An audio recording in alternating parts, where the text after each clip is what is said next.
Hello students, this is Mr. Deaver, and in this video we're talking about titrations.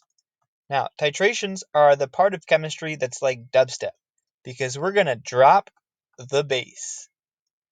Now, what is a titration?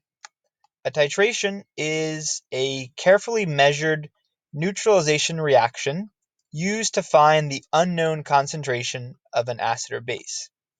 So we've learned already that in a neutralization reaction, we're adding acid and base together, we're mixing them together, and they're going to react to form water and an ionic compound or a salt.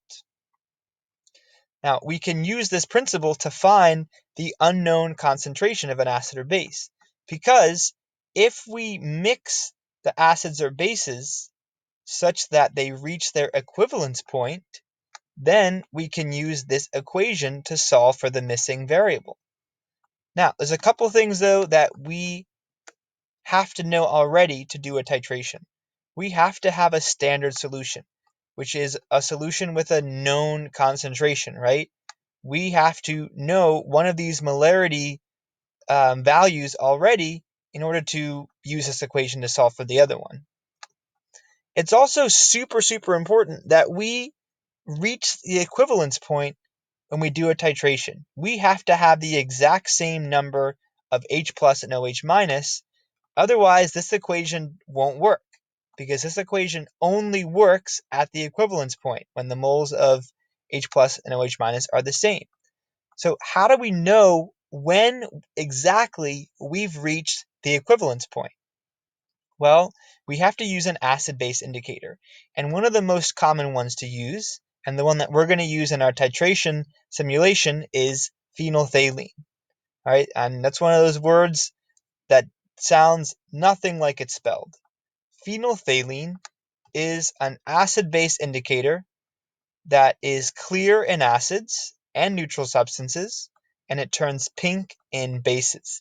And it is important to note that phenolphthalein is a lighter pink at something that's less basic, and then if something becomes more and more basic, phenolphthalein is going to become a darker and darker pink. Now, before I walk you through exactly how a titration works and how we use phenolphthalein in a titration, I just want to show you a cool little demonstration that involves phenolphthalein. So in this demonstration, they're going to start by adding calcium hydroxide to this flask, and we know that calcium hydroxide is a base. So when they add phenolphthalein, it's going to turn pink, because as we just learned, phenolphthalein is pink in bases. Now, this person's going to put a straw in here, and they're going to start to blow into the straw.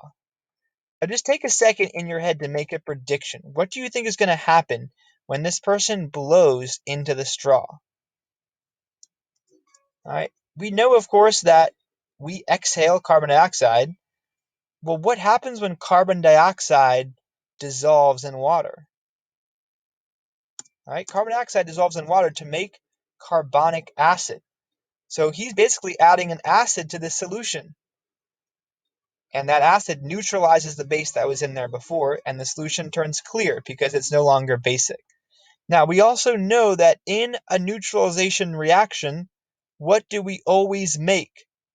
We make water and a salt. That's why they mentioned in this previous slide that, or this previous part of the video, that we get calcium carbonate as one of the products, because that's our salt here. So it's pretty cool. He's neutralizing this base with just purely his breath. And in the end, what we get is essentially just water. So this theoretically would be safe to drink, theoretically.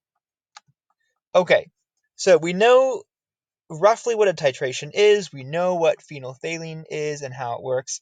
Let's talk about exactly what happens in a titration. All right.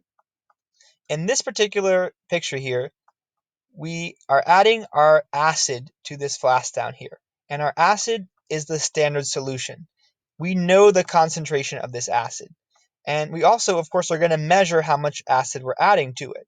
So we already know the molarity of our acid and the volume of our acid. All right? We don't know the molarity or the concentration of our base. That's unknown.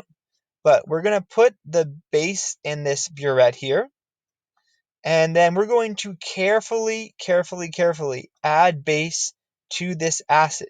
And of course, we can see that as we're adding base, as we're adding hydroxide ions, they start to react with the H plus ions to make water, right? And then when we've reached our equivalence point, when there's the same number of H plus and OH minus ions, and they've all reacted to make water, what happens? It's going to turn pink. All right, and of course we use this burette to measure exactly how much base we're adding. So once it starts to turn pink, we stop adding base, we measure, and now we know our molarity of the acid, our volume of the acid, we know the volume of the base, and we can solve for the molarity of the base just like we have in the last lesson. Now, I can't show you an actual titration because we're not here in school.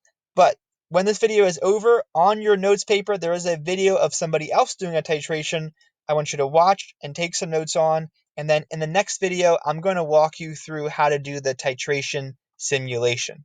Okay, see you soon.